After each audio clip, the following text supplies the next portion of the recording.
તો આ છોકરીઓએ તેના સગા છોકરાને વેચી દે અને 2 લાખ રૂપિયા લઈ લે છે અને પેલો છોકરો તેનો લઈ લે છે અને આ છોકરી પણ ત્યાંથી જવા લાગે છે।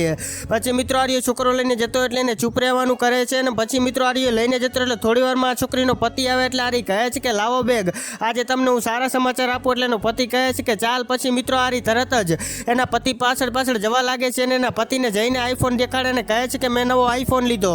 એટલે એનો પત્ની વિચારવા લાગે છે અને કહે છે કે આઈફોનના પૈસા તારી પાસે ક્યાંથી આવ્યા? ત્યારે પેલી કહે છે કે આના પૈસા નહીં, મને આ રસ્તામાંથી મળ્યો છે। ત્યારે તેનો પતિ કહે છે કે વાહ, સરસ કહેવાય જો તને આઈફોન રસ્તામાંથી મળ્યો। પછી મિત્રો એનો પતિ કહે છે કે ચાલ હવે હું છે ને મોં બહુ ધોઈ આવું અને મારે થોડું કામ છે હજી, એટલે હું મોં ધોતા તું મારા માટે મસ્ત મજાની ચાય બનાવીને લાવે, ચાય પીવાનું મન બહુ જ થાય છે। એટલે આર્યો તરત જ મોં ધોવા માટે જતો રહે છે અને પાછળથી પેલો મોં ધોઈને આવે એટલે એને પત્નીને કહે છે કે ચાલ હવે મારા માટે ચાય લેતી હોય। ત્યારે પેલી કહે છે કે ઠીક છે।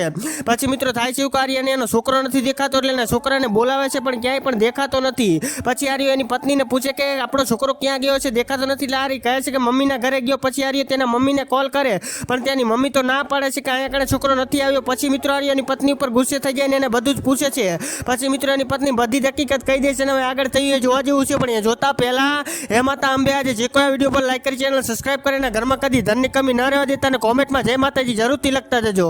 લાસ્ટમાં મિત્રો એવું થાય છે કે આર્ય બંને ત્યાં કણે જાય છે અને પહેલાનો છોકરો હોય એના છોકરાને બચાવી લે છે અને પછી મિત્રો ગુસ્સે થઈને એની પત્નીને એને કાઢી મૂકે છે।